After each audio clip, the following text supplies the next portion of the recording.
Hello friends, welcome to our channel. இன்றைக்கி நம்ம பார்க்க போகிறது 1.2ல் தியரம் 1.2ல் டி தான் நம்ம பார்க்க போகிறோம்.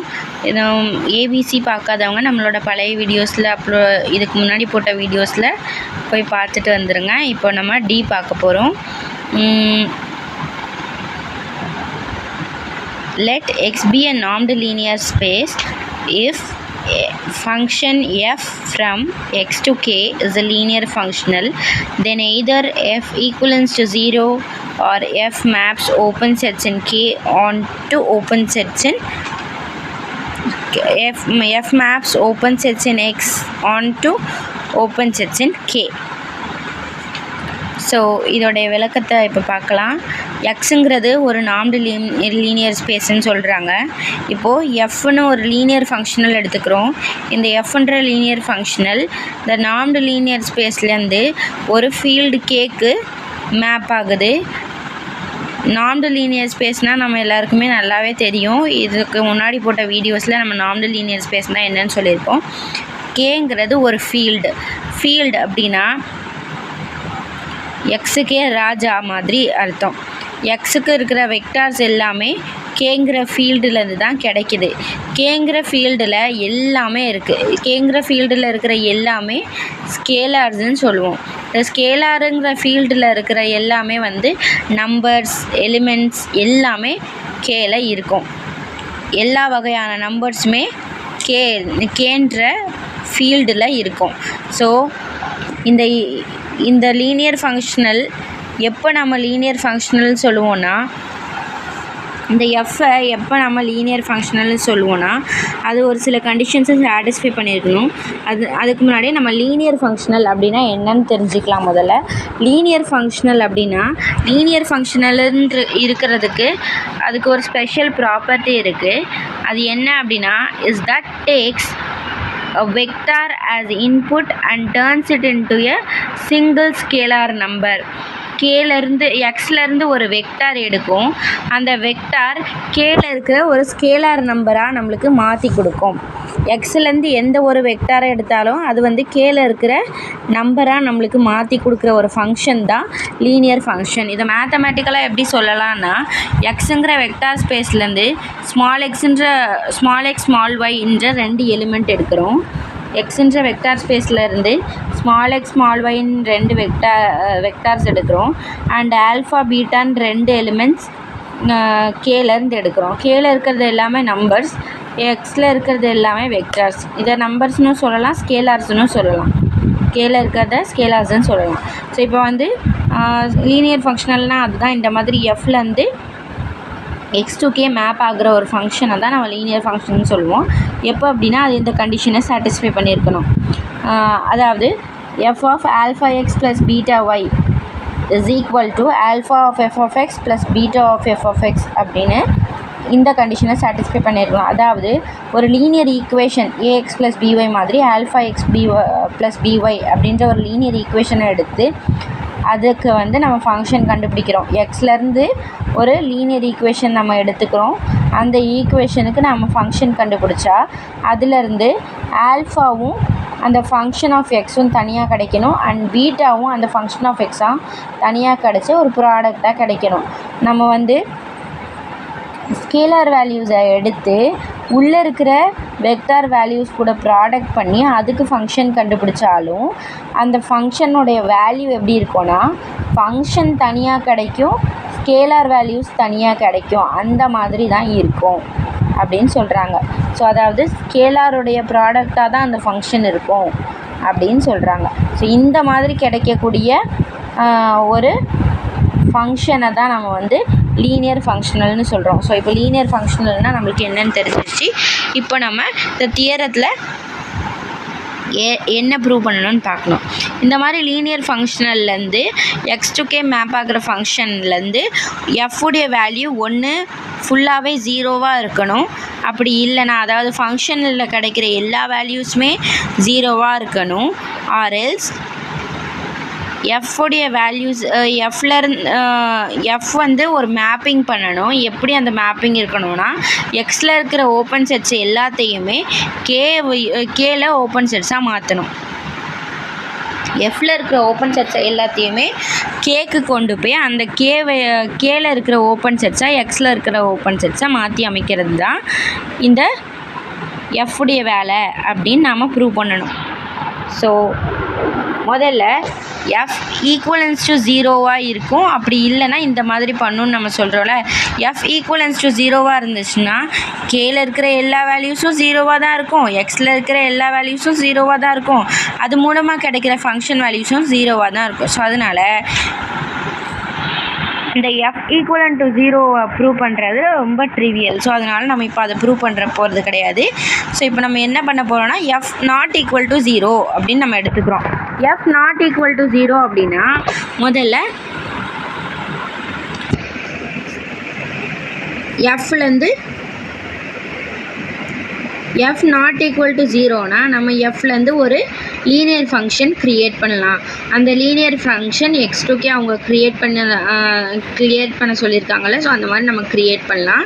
இப்போது எக்ஸ்லேருந்து நம்ம ஒரு எலிமெண்ட் எடுக்கிறோம், ஏன்னு ஒரு எலிமெண்ட் எடுக்கிறோம். அந்த ஏன்ற எலிமெண்ட் எப்படி இருக்குன்னா ஏன்னு ஒரு வெக்டார் தான் எடுக்கிறோம். ஏன்னா எக்ஸ் வந்து ஒரு நார்மல் லீனியர் ஸ்பேஸ், அதுக்குள்ளே இருக்கிறது எல்லாமே ஒரு வெக்டார்.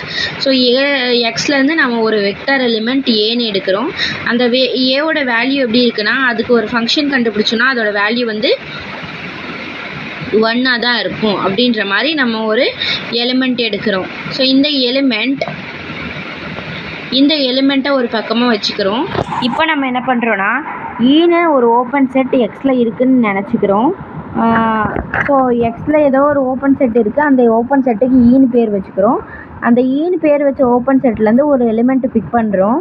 அந்த எலிமெண்ட் பேர் ஸ்மால் எக்ஸ்ன்னு வச்சுக்கிறோம். இப்போது ஈ வந்து ஓப்பனாக இருக்கிறதுனால எக்ஸுன்னு நம்ம ஒரு எலிமெண்ட் எடுத்தோம்ல, இந்த எலிமெண்ட்டை மையப்புள்ளியாக வச்சு ஒரு ஓப்பன் பாலை நம்ம ஃபார்ம் பண்ணுறோம். அந்த ஓப்பன் பாலோட ரேடியஸ் பாசிட்டிவாக செட் பண்ணிவிட்டு நம்ம வந்து 0க்கு மேலே பாசிட்டிவ் நம்பர்ஸாக செட் பண்ணிவிட்டு நம்ம வந்து ஒரு ஓப்பன் பாலை ஈலேருந்து தயாரிக்கிறோம். ஸோ ஈலேருந்து தயாரிக்கிற ஓப்பன் பாலை u of x, r அப்படின்னு சொல்லி பேர் வச்சு அது ஈக்குள்ளே இருக்குன்னு சொல்கிறோம். தென் இப்போ என்ன பண்ணுறோன்னா நம்மளுக்கு இந்த ஈக்குள்ளே இருக்கிற இந்த ஓப்பன் பால் வந்து எக்ஸ்குள்ளேயும் இருக்குது, அந்த எக்ஸ்குள்ளே அது போகும்போது அது ஒரு நம்பராக மாறிடும் அப்படின்னு நாம் காட்டணும். ஏன்னா இது வந்து ஓப்பன் செட் வந்து எக்ஸில் இருக்கிற ஓப்பன் செட் கேல இருக்கிற ஓப்பன் செட்டாக மாறும்னு சொல்கிறாங்கல்ல. ஸோ அதுதானே இந்த லீனியர் ஃபங்க்ஷனலோட கண்டிஷன். ஸோ அது மாதிரி நம்ம மாறும்னு ப்ரூவ் பண்ணணும். அதுக்கு நம்ம என்ன பண்ணுறோம், இப்போது ஸ்கேலார் ஃபீல்டு கேலேருந்து ஒரு ஸ்மால் கேன்ற எலிமெண்ட்டை பிக் பண்ணுறோம். இந்த ஸ்கேலார் வேல்யூஸ் எல்லாமே ஒரு நம்பராக தான் வேலை செய்யும். ஸோ அதனால் நம்ம என்ன பண்ணுறோன்னா நம்ம ஒரு இந்த ஸ்மால் கேன்ற வேல்யூவை வச்சு நம்ம ஒரு பால் தயாரிக்கிறோம். ஏன்னா நம்ம இதை வந்து ஓப்பன்னு ப்ரூவ் பண்ணணும் இல்லை, ஓப்பன் செட்டாக மாறுதுன்னு சொல்லணும் இல்லையா. ஸோ இந்த கேல இருக்கிற எல்லா எலிமெண்ட்ஸை வச்சும் நம்ம ஒரு ஓப்பன் செட் தயாரிக்க முடியும்னு சொல்கிறதுக்காக நம்ம கேவை வச்சு ஒரு ஓப்பன் செட் தயாரிக்கிறோம். கேவை வச்சு ஒரு ஓப்பன் செட் தயாரிக்கும் போது கேக்குள்ளே தானே எக்ஸ் இருக்குது. ஸோ அதனால் எக்ஸ்லேருந்து ஒரு எலிமெண்ட்டை எடுத்து இந்த கே கூட நம்ம இணைக்கிறோம். கே கூட நம்ம இணைக்கும் போது கே வந்து ஒரு நம்பர், எக்ஸ் ப்ளஸ் கே வந்து ஒரு நம்பர். ஸோ அதனால் நம்மளுக்கு இன்னொரு வெக்டார் தேவைப்படுது. அந்த இன்னொரு வெக்டாரும் நம்ம எக்ஸ்லேருந்து பிக் பண்ணுறோம். அதுவும் நம்ம கேல இருக்கிறதா கன்சிடர் பண்ணி பிக் பண்ணுறோம். ஸோ அப்போது கே இன்ட்டு ஏ அப்படின்னு நம்ம வச்சுக்கிறோம். ஸோ இதுலேருந்து நம்மளுக்கு என்ன தெரியுதா, எக்ஸில் இருக்கிற எக்ஸுன்ற எலிமெண்ட் வந்து கேன்ற ஃபீல்டுக்குள்ளே நகருது. கேன்ற ஃபீல்டுக்குள்ளே நகருது வித் த ஹெல்ப் ஆஃப் ஏ அப்படின்னு நம்ம வச்சுக்கிறோம். ஸோ அதோடைய எவ்வளோ தூரத்துக்கு நகருதுன்னா கேன்ற லென்த்துக்கு நகருதுன்னு நம்ம வச்சுக்கிறோம். ஸோ இப்போது இந்த பாயிண்ட், இப்போ இந்த எக்ஸ் ப்ளஸ் கேஏன்ற பாயிண்ட்டுக்கு நம்ம ஒரு ஓப்பன் பால் ஃபார்ம் பண்ணுறோன்னு வச்சுக்கலாம். அந்த ஓப்பன் பாலோடைய ரேடியஸ் எப்படி இருக்கணும்னு நம்ம செட் பண்ணுறோன்னா அந்த ஓப்பன் பாலோடைய ரேடியஸ் இந்த ஓப்பன் பால் ஈல இருக்கிற ஓப்பன் பாலோடைய ரேடியஸுக்கு சின்னதாக தான் இருக்கணும். ஸோ இங்கே வந்து நம்மளுக்கு ஆல்ரெடி தெரியும், கேலேருந்து ஏக்கு நம்ம ஏன்ற பாயிண்ட்டுக்கு நம்ம போகும்போது எக்ஸை ஒரு ஹெல்ப்புக்கு, கேவை ஒரு ஹெல்ப்புக்கு வச்சுக்கிறோம். ஸோ அந்த கேவை ஹெல்ப்புக்கு வச்சுக்கிறதுனால கேவுடைய லென்த் எப்படி இருக்குதுன்னு வச்சுக்கிறோன்னா modulus of k less than r by norm of a so இந்த ரேடியஸை வந்து நம்ம லென்த் ஆஃப் த ஏவுடைய லென்த்தை வச்சு நம்ம டிவைட் பண்ணுறோம். ஸோ ஏவுடைய லென்த்தை வச்சு நம்ம டிவைட் பண்ணும்போது நம்மளுக்கு கேவுடைய லென்த் கேவுடைய ரேடியஸ் கிடச்சிரும். ஸோ ஆமாம், இந்த கேவுடைய லென்த் வந்து இந்த ரேடியஸை விட சின்னது அப்படின்னு நம்ம எடுத்துக்கிறோம். ஸோ நம்மளுக்கு தேவை ஒரு ரேடியஸ், அந்த ரேடியஸ் வந்து எக்ஸுக்கு நாம் எடுத்த ரேடியஸை விட சின்னதாக இருக்கணும். ஸோ அதனால் r/norm of aன்னு எடுத்துக்கிறோம். இந்த norm of a ஏன் எடுத்துக்கிறோன்னா, நாம் வந்து இங்கே ஏவை வந்து வெக்டாராக யூஸ் பண்ணியிருக்கோம். ஸோ இந்த ஏவுடைய நாம தான் நம்ம வந்து எடுத்துக்க முடியும். ஸோ இந்த ஏவுடைய நாம் வந்து வேல்யூ பார்த்தோன்னா இங்கே என்ன நம்ம ஏ வந்து எந்த மாதிரி எலிமெண்ட்டுன்னு நம்ம எடுத்திருக்கோம், எஃப் ஆஃப் ஏ வந்து நம்மளுக்கு 1ன்னு கிடைக்கிற மாதிரி ஒரு எலிமெண்ட்டாக நம்ம சூஸ் பண்ணியிருக்கோம். ஸோ இப்போ இந்த எஃப் ஆஃப் ஏ 1 அப்படின்னா எஃப்வுடைய நாமும் நம்மளுக்கு 1 தான். சாரி, ஏவுடைய நாமும் நம்மளுக்கு 1 தான். ஸோ r/1ன்ற மாதிரி தான் இது வரும். ஸோ மாடுலஸ் ஆஃப் கே வந்து இந்த அப்சல்யூட் வேல்யூ ஆஃப் கே வந்து லெஸ் தேன் r/norm ஆஃப் ஏ அப்படின்னு நம்ம இந்த ரேடியஸை சூஸ் பண்ணுறோம். ஸோ அந்த ரேடியஸை வச்சு நாம் வந்து ஒரு ஓப்பன் பால் தயாரிக்கிறோம். அந்த ஓப்பன் பாலும் வந்து இந்த ஈக்குள்ளே இருக்கிற இந்த பெரிய ஓப்பன் பாலுக்குள்ளே தான் அடங்கும் அப்படின்னு நம்ம எடுத்துக்கிறோம். ஸோ இப்போ இந்த எக்ஸ் ப்ளஸ் கேஏன்ற பாயிண்ட்டும் நம்மளுக்கு இந்த ஓப்பன் பால்குள்ளே தான் நம்ம எடுத்துக்கிறோம். இப்போது இதை வச்சு ஒரு ஃபங்க்ஷன் நம்ம ஃபார்ம் பண்ணும்போது எஃப் ஆஃப் எக்ஸ் இந்த ஓப்பன் பாலில் இருக்கிற எக்ஸுக்கு ஃபங்க்ஷன் ப்ளஸ் இந்த கேஏ இருக்கு இல்லையா, இந்த கேக்கும் இந்த கேவையும் நம்ம இது கூட ஆட் பண்ணிக்கிறோம். F of k plus f of plus வந்து ஃபங்க்ஷன் ஆஃப் ஓப்பன் செட் ஈயோடைய ஃபங்க்ஷனில் தான் அடங்கும் அப்படின்னு நம்மளுக்கு கிடைக்கிது. ஸோ இந்த ஃபங்க்ஷன் ஆஃப் ஓப்பன் செட் ஈயும் ஓப்பன் தான். ஸோ இந்த ஃபங்க்ஷன் ஆஃப் ஓப்பன் செட் ஈயும் ஓப்பனாக இருந்துச்சுன்னா இந்த ஃபங்க்ஷன் ஆஃப் ஓப்பன் செட் எங்கேருந்து வருது, நம்மளுக்கு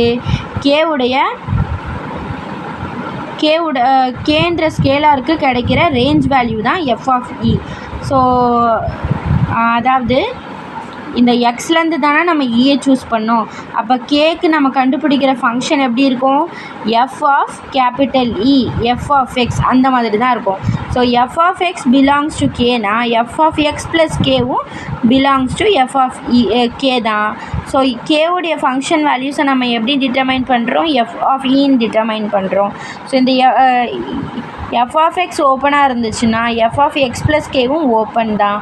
so f of X plus கேவும் ஓப்பனாக இருக்கும்போது எஃப் ஆஃப் இயும் ஓப்பன் தான் அப்படின்னு சொல்லி நாம் இந்த தியரத்தை ப்ரூவ் பண்ணுறோம்.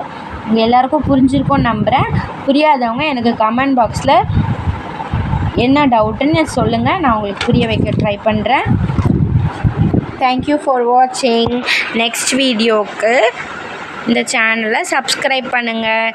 இதே மாதிரி எம்எஸ்சி மேத்தமேட்டிக்ஸில் வர எல்லா சப்ஜெக்ட்ஸ்லேருந்தும் எல்லா important theorems and important 2 marks 5 marks 10 marks எல்லாமே நம்ம இந்த சேனலில் அப்லோட் பண்ணிக்கிட்டே இருப்போம் டெய்லியும். இப்போது நம்மளுக்கு ஐடி எக்ஸாம்ஸ் போய்கிட்டுருக்கு. ஸோ எக்ஸாம் டைமுக்கு இந்த மாதிரி வீடியோஸ் உங்களுக்கு ரொம்பவே யூஸ்ஃபுல்லாக இருக்கும்னு எனக்கு தெரியும். ஸோ அதனால் எம்எஸ்சி மேக்ஸ் படிக்கிறவங்களுக்கு இந்த வீடியோவை ஷேர் பண்ணுங்கள். நீங்களும் எம்எஸ்சி மேக்ஸ் படிக்கிறவங்களாக இருந்தால் இந்த வீடியோ வச்சு பயனடைஞ்சுக்கோங்க. Thank you so much.